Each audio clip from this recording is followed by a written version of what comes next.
call it selfishness of nationality, if you will.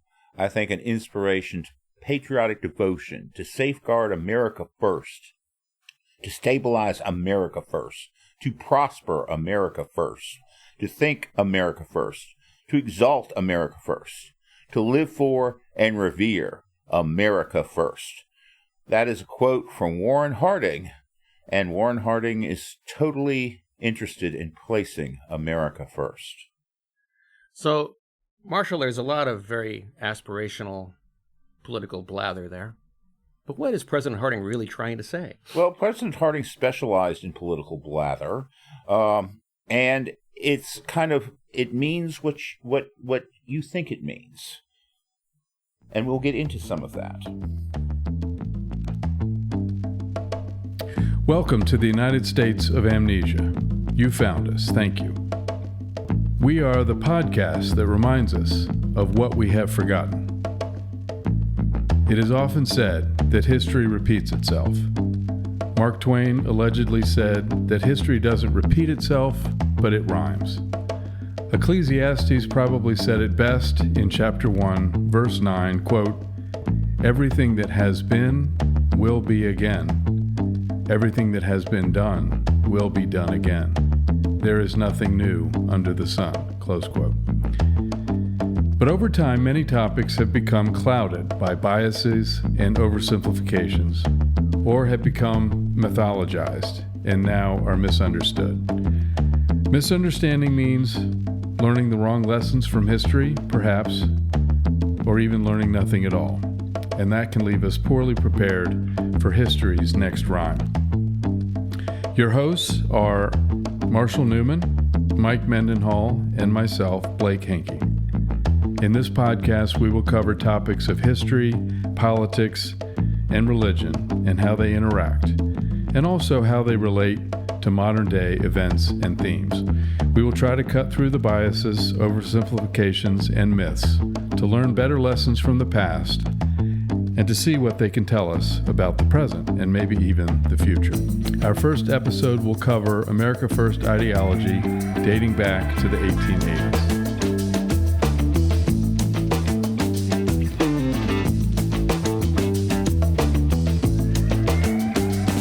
The first episode of this podcast is going to follow the evolution of the term America First from its beginnings in the 1880s down to effectively World War I, which was known at the time as the Great War because there hadn't been World War II yet. The second episode will pick up from there. America First is a phrase that very much in the news since 2016. However, this is by no means the first time that this phrase has appeared in U.S. history.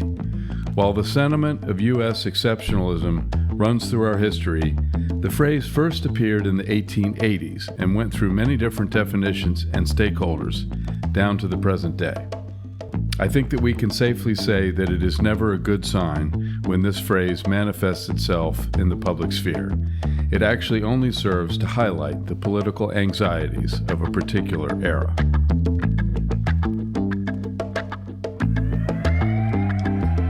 While nationalist sentiments have existed in the United States in the 18th and 19th century, the actual phrase America First appeared for the first time in a California journal in the 1880s.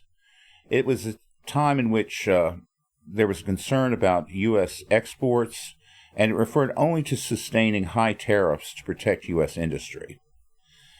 Ever since the Panic of 1873, there was considerable concern regarding the ability of the U.S. economy to sustain itself. And Marshall, what were people panicking about in 1873?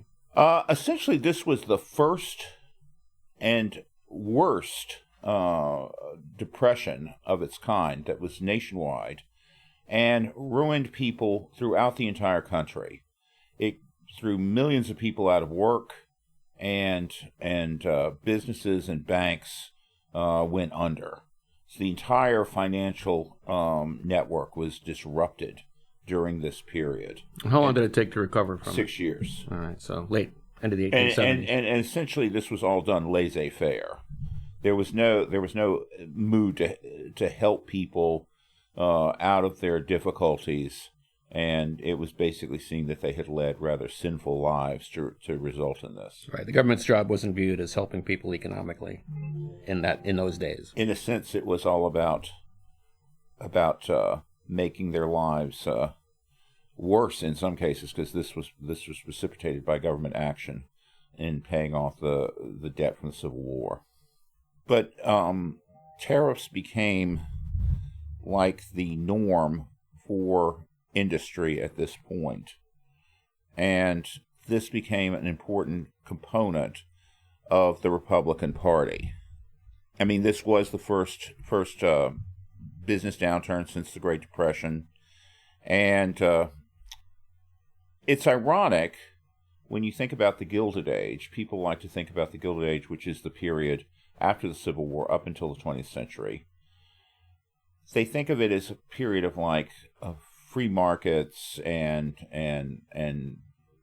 capitalism allowed to practice and operate without much ado from the government. In actuality, the government is sponsoring capitalism. There is considerable interference in the government, by the government, in the economy. And tariffs were meant to represent a sort of sustained intervention in the U.S. economy that only benefited members of the highest levels.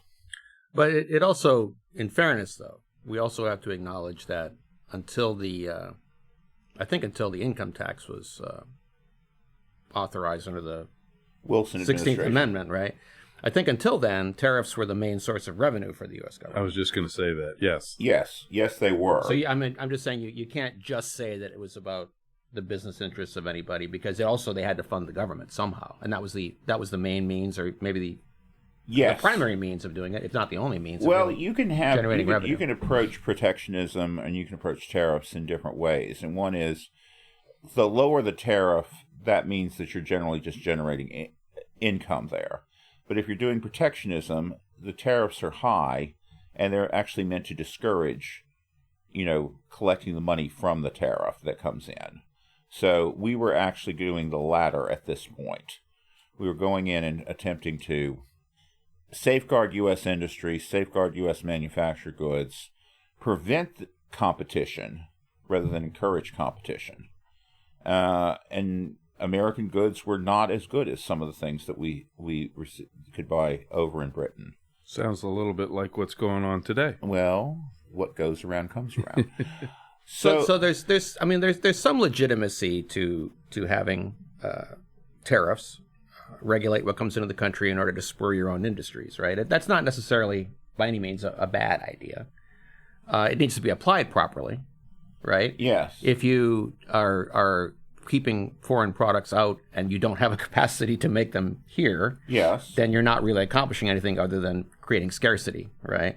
But if you actually are able to stimulate an industry here so that people start making something here that you want to make, then tariffs can be a legitimate way of guiding the economy in that direction. Well, again, we do need to acknowledge that aspect of tariffs. I think, right? But at the time, they were actually attempting to support existing industries. I would argue that given the mentality, the idea that you would, say, create an industry for coffee pots, for example, that didn't exist, that would strike people as being strange, because these tariffs are meant to be protecting U.S. industry and promoting U.S. industry.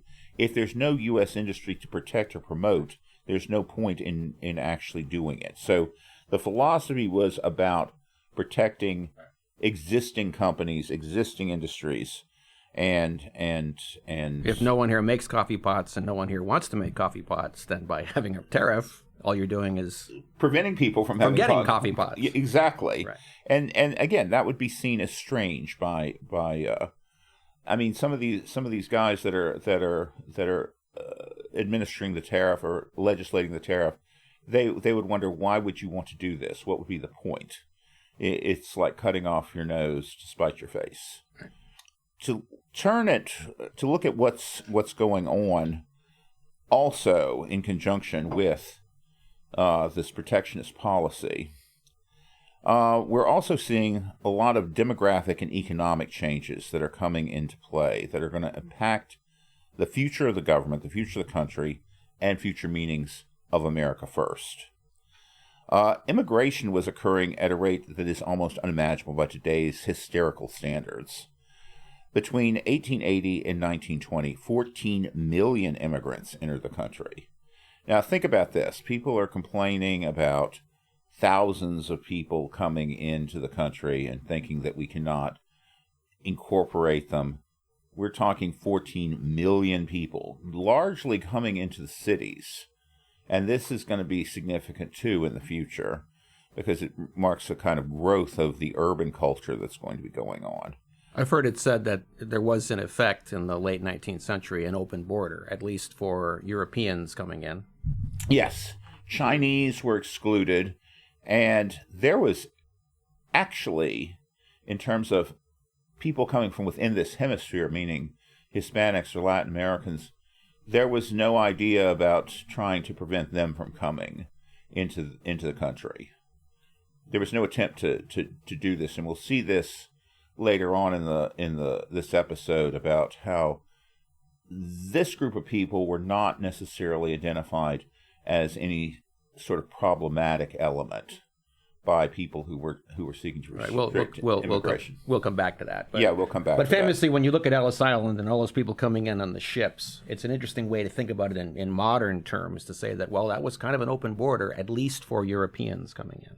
It was an open border from the inception. I mean, when people came to America, when people landed at Plymouth Rock, they did not go through processing.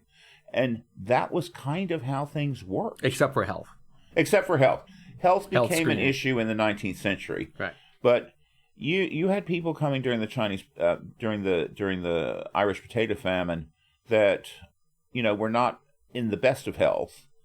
They didn't necessarily have communicable diseases, but you had people who were starving and so forth.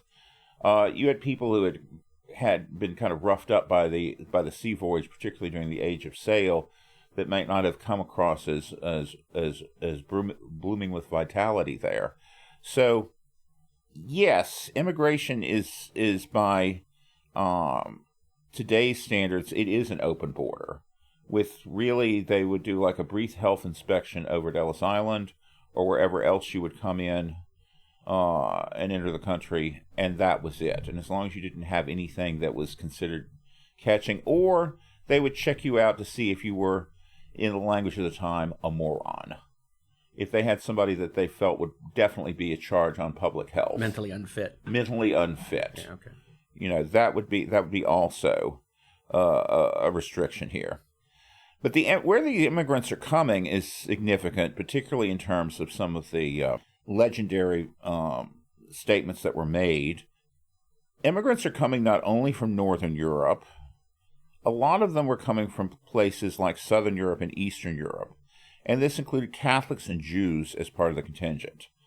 Now, in the mentality of the time, there was very much a notion about eugenics. And, of course, most eugenicists represented the peak of human development. They were either British Isles or Northern Europe. And people coming from, and they were definitely Protestant. What happened with this situation is that these immigrants are coming in. They represent foreign culture, foreign interest, foreign religions, and they're not necessarily accepted or considered to be part of the actual fabric of America. They're not considered to be white people, as I've seen it described in certain texts, but kind of like an inferior. They represent inferior races that are decadent, not as decadent as, say, the Chinese, which are considered kind of low. Anybody who is Asiatic or of African descent, these were considered like the absolute lowest ebb of human development. People who were from, say, Norway or Germany or Scotland or Britain, that was considered to be like the peak of human development. But all very much the way Nazis thought. Yes, very much. Not a lot different. not all that different, and a lot of the eugenics thinking that starts off in Britain actually spurs these notions of racial inferiority, and is taken up by Germans there. At the time, none of this this was sort of like, it was accepted, but it was sort of like accepted by what we would consider to be cranks. People who have dubious scientific backgrounds and are just spouting things that kind of reinforce their own prejudices. You're talking about eugenics. Yes. Eugenicists. Yes. People actually were it was engaging in this pseudoscience. It was taken seriously, though. One of the things that we did see with this immigration upsweep is a tendency towards greater urbanization. And urbanization, by this, we're talking large and small towns, which are attracting also native-born people to move out. So this is kind of having an impact on this whole myth of the yeoman farmer that was kind of a cornerstone of American ideology and appreciation of self. At the time, even the most provincial town is going to be able to offer a greater array of comforts and entertainments and conveniences than what life was like isolated in rural areas here. Farming, subsistence farming, or even self-sufficient farming offered really few joys other than religious observance. And you see this in memoirs that people wrote, people who came from this. It would not be until the 1930s for people who were living in rural areas that they would be able to enjoy modern conveniences such as electric lights, stoves, heaters, farm equipment, etc. Radio, definitely. And I mean, think about this. You're kind of like off on your own. You have your neighbors. You're basically work is a series of backbreaking efforts. You're having to like constantly keep, if you're a housewife, you've got to keep the stove going. You've got to keep the fire going. Everything is done by hand and by hand tools. There's no short, easy way to this. And life is unimaginably dull and dark. My grandfather's memoir said exactly that. Yes. He grew up on a farm, and the only entertainment was going to church. Very occasionally there was something that happened at his school. Yeah. It was bleak. Yeah, it was bleak. And so, people who could experience the joys of what I'm calling urban life, but I'm not necessarily talking about, say, the big city, but a small town. There's a story by Willa Cather where somebody goes into town and experiences the circus for the first time, and this is like a life-altering experience, for example. So tent revivals. Tent revivals. Well, tent revivals are probably like a highlight in people's lives, Sounds awful now.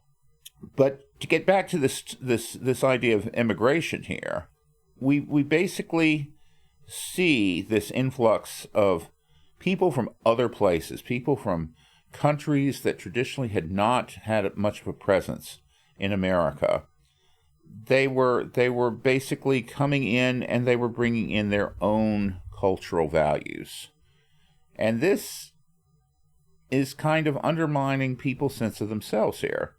This is creating rising tensions between, say, rural America, which is kind of becoming aware of what's going on here, and increasingly the America of the towns and cities and industrialization.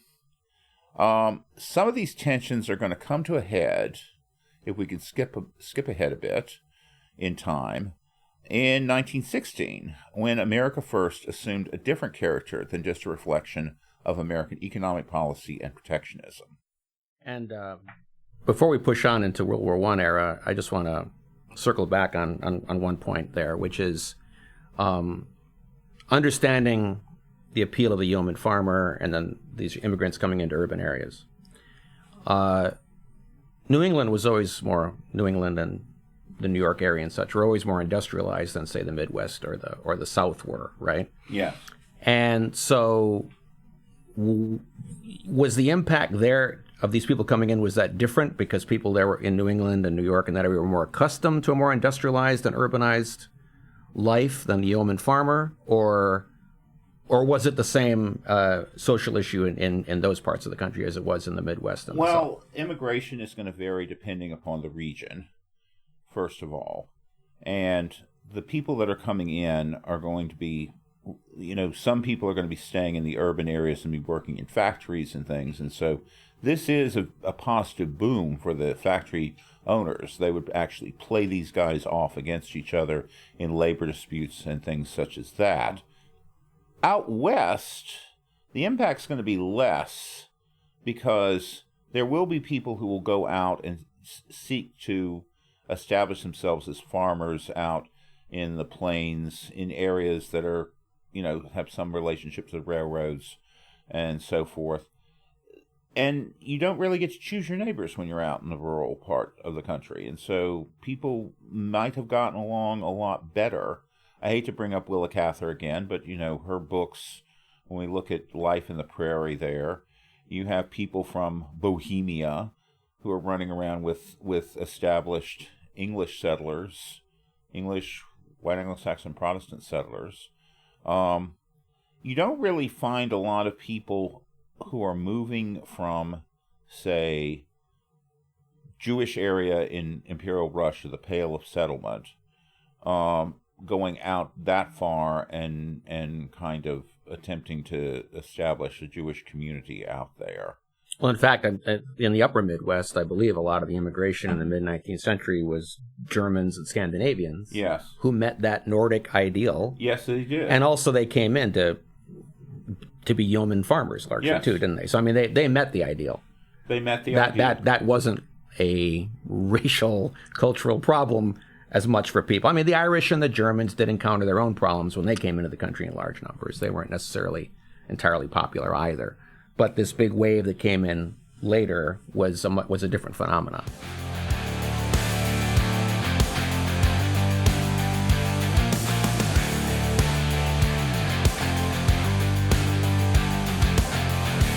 So, Marshall, we were covering the term America First from the 1880s up until effectively the beginning of World War I, and it was largely a protectionist theme for protecting American businesses. And at the same time, a huge influx of immigrants were coming into our country from Europe. The Germans were problematic, and the Irish, for one big issue, and that was drinking. And this was very much a cultural thing. The German beer hall, you had Irish people who go down to the saloon here.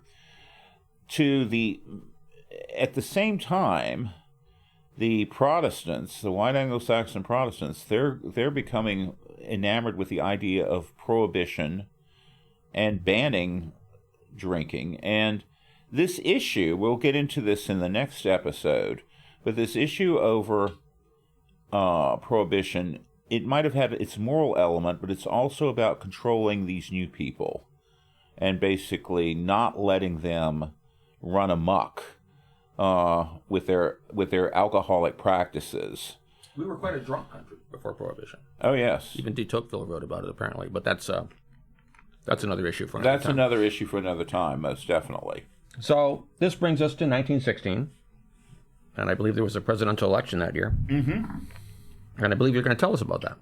Yes, I am going to tell you about that, but first we're going to talk about World War I. Oh, okay, World War I first. Because World War I is kind of a catalyst that is not only going to affect the election, as it would, as there was no getting around that. It was a rather important event in human history, yeah.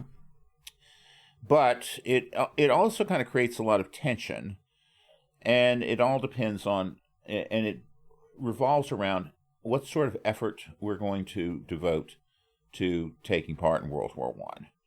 So many of the new immigrants that have come in since the Civil War wanted very little to do with Europe. You're going to see this particularly with those immigrants that settled in the Midwest as farmers and in small towns. But the Irish, they're particularly opposed to any assistance to the British. Poles and Russian Jews from the Pale of Settlement are against any assistance to Russia. We actually had a fairly good relationship with Russia up until the late 19th century. This changing demographics haven't actually impacted that overall relationship. The isolation of the Midwest want nothing to do with European affairs, just because there's a perceived corruption and decadence that are going on there. And this is... In the United States of today, we've forgotten that one of the big motivating factors of Americans in the 18th and 19th century was this really sincere belief that the United States had been founded as a new and separate civilization. Almost a restart of the world in the new world, right? Yes. And the old European ways, like you were saying, is corrupt. They were corrupt, and we were going to move away from all of that, right? Exactly. And this led to an isolationist mentality that we're better than Europe and separate and apart from them and don't need to get involved in all their dirty affairs anymore, right? Yes, but we also have trade. And trade is, in my opinion, one of the things I really believe is that trade is something that's understudied and is actually provides a lot of connectivity amongst various groups around the world. So what's going on? A lot of farmland over in Europe is not available for cultivation. So the farmers in this period, they are making record profits exporting material to Europe on products and agricultural products to belligerents, particularly the British, who had kind of lost the knack of being able to self-sustain on the islands there. They were having to import food. So profits, they were tied to reproduction, and this is going to negatively impact rural America after the war. In 1916, the Republicans, to talk about the election, expected to oust Woodrow Wilson, who was kind of like, he had come in a kind of freakish situation in which, in 1912, Democrats had gotten into power because there was a split between the Republican President Taft and Theodore Roosevelt. The Democrats had in 1913 significantly reduced the tariff, which horrified the Republicans, on imported goods, and this led to all sorts of attempts to denounce Wilson. Wilson was going to be brought out on the issue of the tariff, according to many in the know in Republican Party circles at the time. Now, the tariff this attention to the tariff was almost like being tone deaf to what the big issue was to most of America, and this was whether or not the U.S. would be a belligerent in the ongoing European war.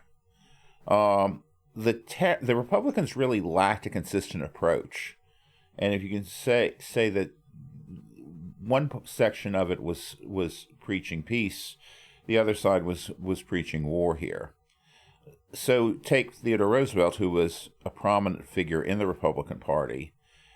He and his former Secretary of War, Elihu Root, they were going on about the need to avenge Belgium. Now, for a lot of Americans, then as now, they probably couldn't find Belgium on the map, much less going in and avenging the assault on Belgium. But this was a theme of theirs. Roosevelt felt the U.S. ought to have intervened in World War I as a belligerent and on the side of the Allies prior to 1916, and ascribed our inability to do so to moral cowardice on the part of Woodrow Wilson. Now, this idea of avenging Belgium, yes, right? A lot of this was rooted in British propaganda about how terrible the Germans were and the terrible things they did to the Belgians as they occupied the country, right? which may have had some truth to it and probably was overblown as a propaganda effort. I don't really know. There is some truth. The Germans did go in and undertook harsh measures, destroying cultural landmarks and so forth. But there were also tales of like German officers coming in and tossing babies up in the air and bayoneting them as they fell to earth, and that was not true. Right. There were a number of things like that. The British were conscious of the fact there were a lot of Germans that lived in the United States. They were as eager to keep them on Britain's side as away from the Germans as well. To this day, German is the most claimed ethnicity among Americans. Yes. They claim to be part German, at least, right? That's the most claimed ethnicity. I forget the percentage, but it's the largest. Yes. And actually, German, there was talk at the Continental Congress, the Constitutional Convention, rather, of making German our official language. Right. As to kind of underscore that complete break. Right. And Germany was a geographic entity. It wasn't a country. Until 1871. Well, yes, with Bismarck, but we digress. Meanwhile, even though Roosevelt's saying we ought to go and avenge brave little Belgium, other members of the Republican Party favored a less confrontational position, even to the extent of a sustained neutrality.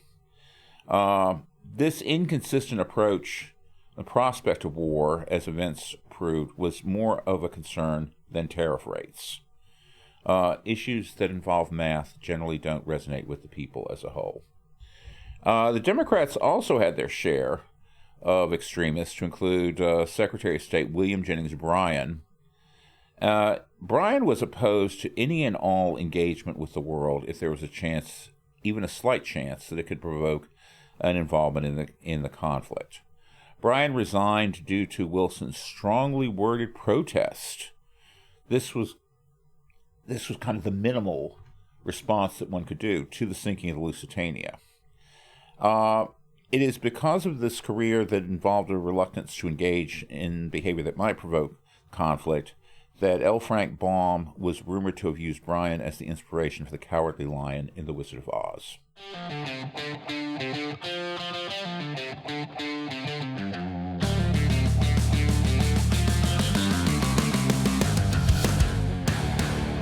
So you've got, at the time, Roosevelt, who never found a war that he didn't want to participate in, and Jennings Bryan as a pacifist. Yes, a pacifist and very unworldly. One other issue, and again, this shows you just how tone-deaf the Republicans were, that they kept going on and on about, was Bryan brought in all these hayseeds to diplomatic positions throughout the world. I mean, I'm very familiar with his choice for ambassador to Russia. He didn't know what the hell he was doing there. Bryan memorably sent an invitation to the Swiss to send a ship to celebrate the opening of the Panama Canal. Let's just think about where Switzerland is and how difficult it would be to get a ship from Switzerland over to the Panama Canal. Mm-hmm. But Bryan was kind of, they hoped, Republicans hoped to run the election as one of the issues that would concern people of United States as to Bryan's choices for ambassadors and how incompetent they were. And they were. But it's not something that resonates with the people then, and it certainly wouldn't now. I mean, I can just imagine people like going, is this the best you got? It's worth noting, though, that the sinking of the Lusitania, right, which we kind of just accept as, well, a terrible thing happened, but in 1915 was a shocking event. Yes. The death toll was enormous. That was a U-boat. I'm looking it up. Yeah, a U-boat got her, and I'm looking at 1,193 people died, and there were 128 Americans on board, and she was sunk without warning, right, and without any chance of rescuing of people and such. And there were all these rules of the sea about how you were supposed to behave in a civilized manner when you sank a ship, and you weren't really supposed to attack passenger ships and so on and so forth. The Germans did, and this was considered a barbaric act. Yeah. So the idea of responding with a harshly worded letter, and that's too extreme in the face of such a barbaric act, you can see why a lot of people would be unsupportive of such a pacifist position in those days, because it was such barbarism at the time. Well, it's important to keep that context in mind, I think.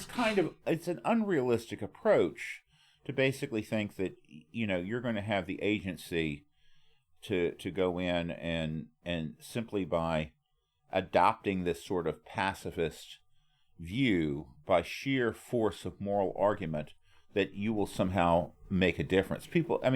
Over in Europe, people are going to laugh at this. You can't even send a note. What the hell does that mean? Well, Brian is not considered, I should just say, even though this is probably an obvious point, one of our better secretaries of state and is usually rated down at the bottom.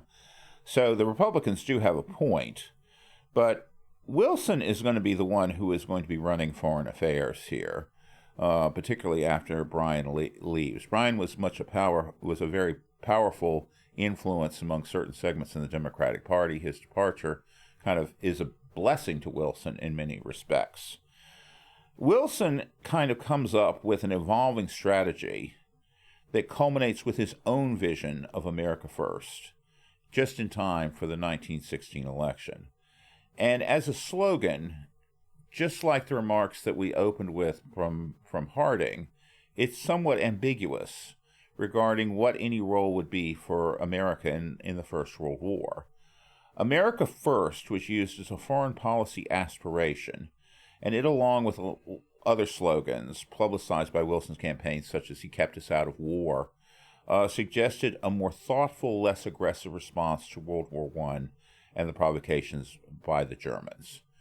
So in a sense, Wilson's not going to basically be hot to trot to avenge Belgium, but he's also not going to put up with going around and sinking ships with U.S. citizens on them. He claimed that his administration was pursuing a course for peace, and the only alternative to peace was war.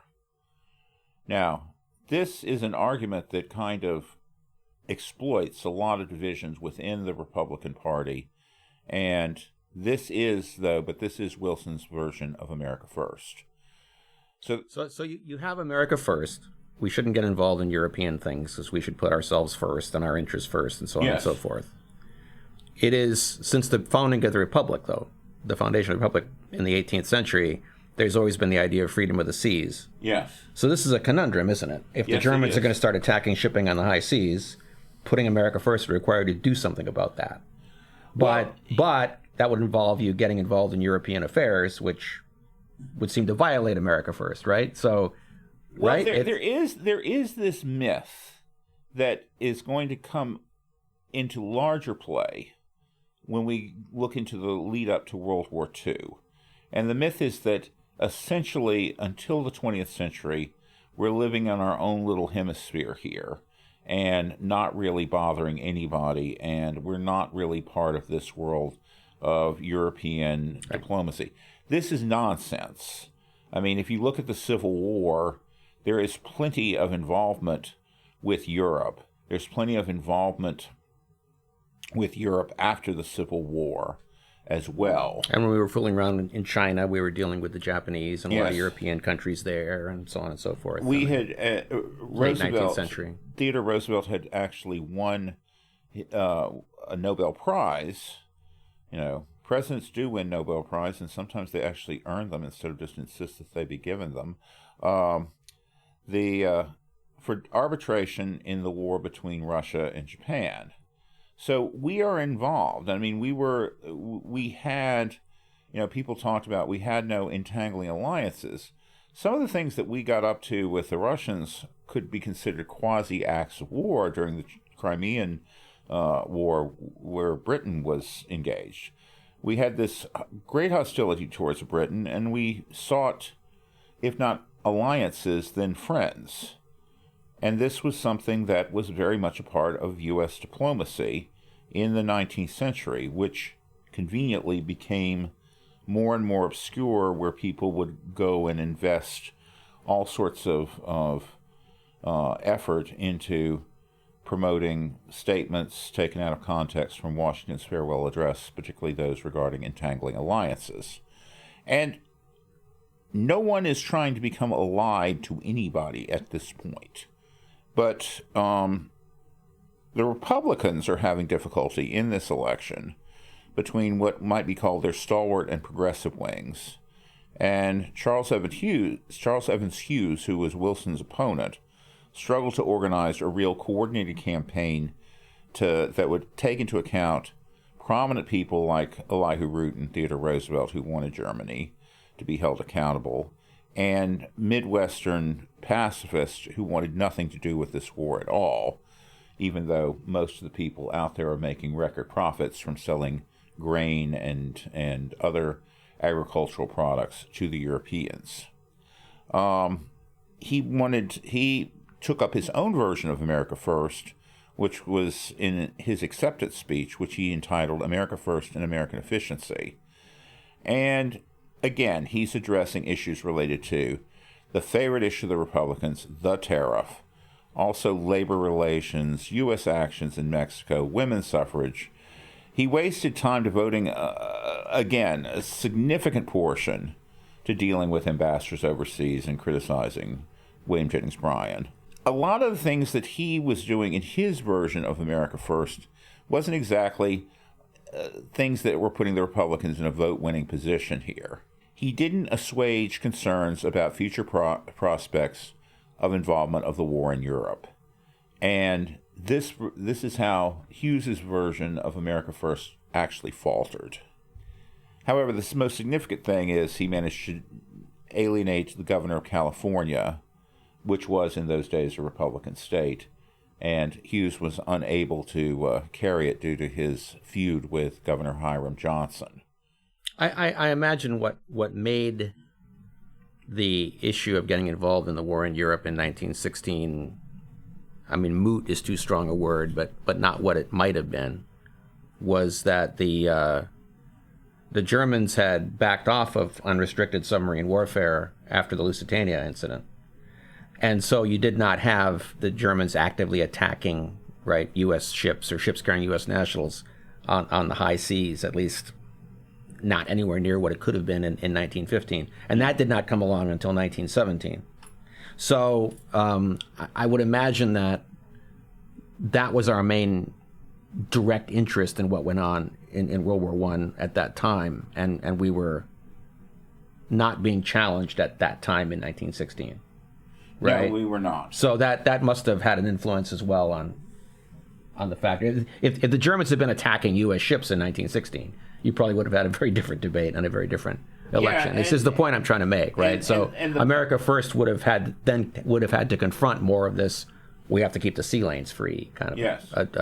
And we're making record profits, and I mean this kind of undermines the whole tariff thing as an issue, because the whole idea was that the tariff equal prosperity and stability for U.S. industry. We're making lots of money because of this war. We're producing things for Europe.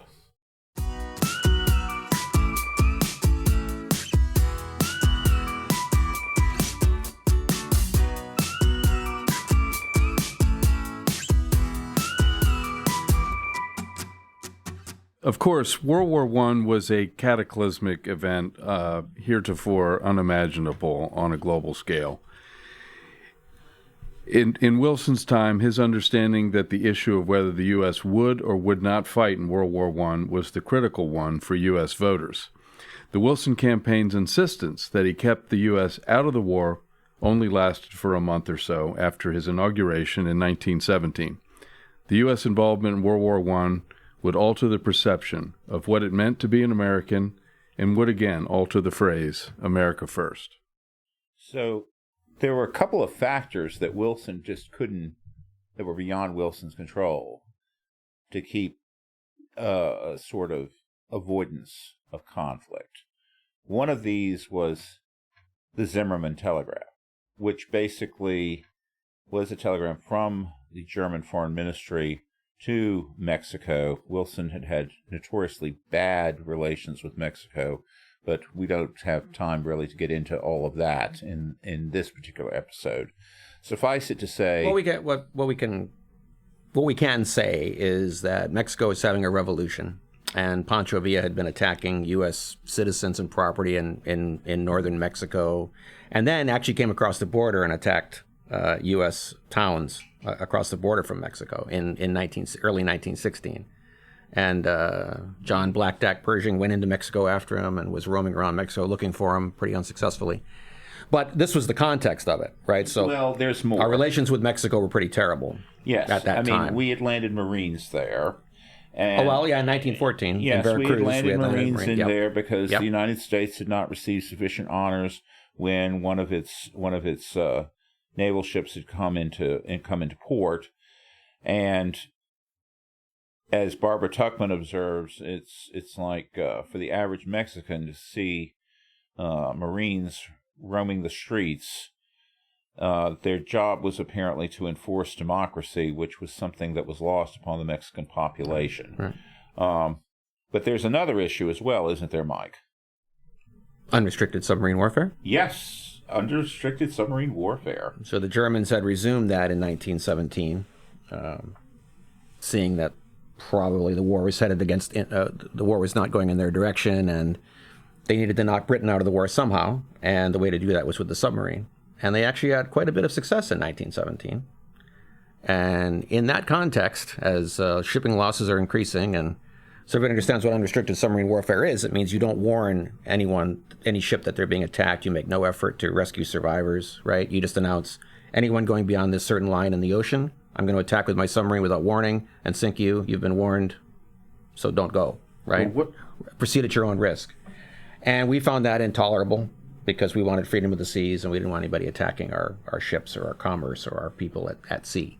Of course, the British were doing a blockade against the Germans at the time, which was very successful and would be more successful than even the unrestricted submarine warfare in terms of supplying the civilian population. So that was part of the calculus the Germans were making, is things were not headed in their favor in the war. Yeah, and they had to make something happen was part and parcel to alter the odds here, right? And get things going back on track for them having a chance of winning, and that's where this came from. But getting back to the Zimmerman telegram, what did it suggest? It essentially promised Mexico, California, and Texas back the conquered territories that had been lost in the 19th century during the Mexican-American War. These would be, and the War for Texas Independence as well. And what was Mexico supposed to do? Mexico was supposed to make war on the United States to suck away resources from the and focus from the war in Europe, to distract and to make sure that the military is focused to the south and not being sent overseas there. I mean, it's interesting when you look at this, just how much, both in this period, we're seeing political war being waged here in a sense of using ways of deflecting, bringing military force to bear on the situation by these various diplomatic maneuvers. And we'll see a little bit more of that, almost to a horrifying extent, in the next episode. Meanwhile, right? So it was purely a diversional tactic, yes. Yes. Right. So the Germans have invited Mexico to join with them in fighting the United States. To fight the United States. To fight, yes. Because they're not fighting the United States at this point. We're still... Granted, right. But the Germans are seeing a certain bias. Yes, a bias. That's the way of putting it, yes. A bias right. in terms of U.S. policy. Right. And so, in a sense, this is a way of trying to correct that bias and exploit long-standing American concerns. Right. Make the United States look over here and not bother us as much. Yes. That's what the Germans are trying to do, right? Exactly. Yes, because they're not at war yet with us. Anyway, so this brings us to Wilson is elected. Yeah. And Wilson is inaugurated on March 4th, 1917. Yeah. And Well, war becomes declared in a special session of Congress in April, and this was a fairly contentious move here. There were certain senators and representatives that totally opposed the war and sought to use parliamentary procedures to avoid a formal declaration of war. There's even talk about, let's have a referendum about the war to see if it's actually going to take place. This, of course, was scorched. Wilson was very good about maintaining control of his party in Congress, and but this created some sentiments that we would see pop up after the war about how people were misled and forced into this against their will. So in November 1916, he kept us out of war. In March 1917, he is inaugurated and re-inaugurated, and then 5 weeks later, we're at war. We're at war. We have That's the timeline. That is the timeline. Right. That's how fast these things move. Yeah. Now, what the war does is it creates a catalyst for all sorts of anti-foreign and racist sentiments of all sorts. This includes silly things like kicking dachshunds because they were thought that even animals had this innate sense of national origin. They killed dachshunds because they were German dogs. They actually did that. Yes. And I mean, like, the dachshund doesn't know. I mean, it's not like it's not like there are a few dachshunds that would have pinups. I'm a German dachshund. that would have pinups of Kaiser Wilhelm in their dog pens. They also banned the teaching of German in schools, which is the stupidest possible thing, because if you want to understand the people you're fighting, you probably would be better off learning their language. Yeah. But this was lost on people at the time. You know, but this, you bring up an interesting point. There is a notion of purity that, you know, was called at the time Americanism, and the idea that you would not wish to be tainted by learning the German language plays into that there is this sort of innate, pure, highly moral American thought that runs counter to all these things that foreigners believe and people of inferior races believe and people of the wrong religion believe. This is this is one of those situations where I think that you're going to, that it's a telling anecdote. Things that suddenly became very unpopular, at least among the establishment, and could result in criminal liability, included things like collective bargaining rights, which, if you look at the composition of Wilson's cabinet and also their stance on labor, this was almost like the worst thing in the world that could happen would be for labor to acquire this particular ability, this leverage. And this was actually thought to be an anathema, worse than even communism. Dissent within the U.S., particularly anybody who had issues with the Selective Service Act or any critique about the war, that was harshly suppressed, and that could result in jail terms. Constitutional rights to things like free speech and assembly were also suppressed by the government.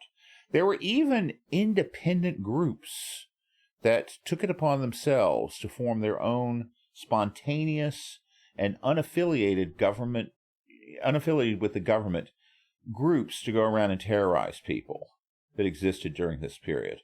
This is something to keep in mind because we're going to see some of these things come up in odd ways. Were they styled as militias, or what were they? They were styled as militias, and they would go in, for example, the big labor movement that people opposed was the IWW, which was the most radical of all the labor unions at the time.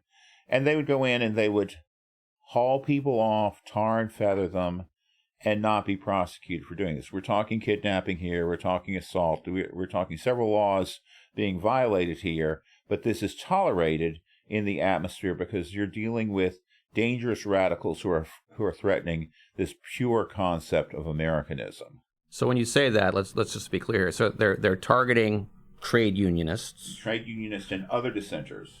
and other dissenters, then are they also targeting people based on ethnicity and things like that, and separately from the trade unionism? Not so much with the militias. Not so much. That's Okay. more spontaneous. All right, so theirs was a political economic. Yes, and they would actually seek to get some sort of official sanction, which was granted. Like here, you guys go out there and beat the crap out of people that are Granted by who? Governments. State governments, federal government as well, yeah, local. Yeah. Okay, all right. Yeah. So these types of things were not only tolerated but encouraged. Racial politics takes an interesting turn, and this is actually predates the war, but in 1915 there was the film The Birth of a Nation. This revived the Ku Klux Klan, but not strictly as an anti-black organization or an anti-equal rights organization. This Klan was definitely opposed to African American civil rights, but there's also a large anti-foreign, anti-Catholic, and anti-Semitic causes that they are taking up there. And I think it's important to note for those who don't realize this, that the original Klan arose right after the Civil War as essentially a guerrilla movement, as a way of carrying on the Civil War by other means in many ways. And of course it terrorized black people and that type of thing. And that was its main focus, was to do that, as far as I know about that Klan. And that Klan was destroyed in the 1870s during Reconstruction under the Grant administration. Yeah. In fact, that's one of Grant's underrated great achievements, was his destruction of that Klan. The Klan that you're talking about that arose at that time during the World War I era is a new Klan, a different Klan, a separate Klan. It's the Klan we have today, but it's not as if there's one continuous Klan that dates back to the Civil War. That's not true. This one came from different origins, and in fact wasn't entirely Southern at all. No, it was not. It was very popular in rural areas. Including in the Midwest. And in the Midwest, but it was also popular in urban areas too, where it exploited kind of tensions between, say, WASP Americans, white Anglo-Saxon Protestant Americans, and, say, Catholics or different people who have immigrated from different countries. The people in the other parts of town. The other parts of town. Right. And there was actually talk that it took one generation to make an American. So you could not be an American if you had not been born here. Putting your hand up and taking the oath didn't count, huh? Didn't count, no. Okay. You could, it paying your taxes and getting a job didn't count. No, it didn't count. Okay. It did not count. What counted was and this gets into this whole idea of tribalism and eugenics. Yeah. That runs counter to the sort of popular myths of the melting pot. But so Birth of the Nation. Yes. Considered, as a technical matter, a great piece of filmmaking, as a piece of filmmaking, but with a horrible subject matter, horrible message, horrible subject matter, right? Because in the end, which was, black men who were portrayed in the movie by white men, because the depictions are so awful that no African American starving actor would take part in this film. Are trying to promote this sort of like ignorant, exploitive, corrupt government, and also rape white women. That is, and then the Klan basically comes to the rescue at the end, on horseback. Even the horses are hooded in the movie, and they rescue the heroine from being raped by gangs of black men, and then they ride off in triumph, having established, white Anglo-Saxon hierarchy, dominance in the South there. So, Woodrow Wilson loved the film. He did. He called it history written with lightning. Yeah. He had also resegregated the government. Yes, the federal government, which had been integrated before he came into office. He actually resegregated it, so you can see where his sentiments lay. He was a segregationist from Virginia. But anyway, so the movie comes out, and this this comes out at the same time as the Klan is coming back, or what's the correlation between the movie and the new Klan arising? Everybody thinks the Klan is wonderful if you're white Anglo-Saxon Protestant. Based on the film. And it inspires the growth of the Klan. Okay. 1 year before 1916.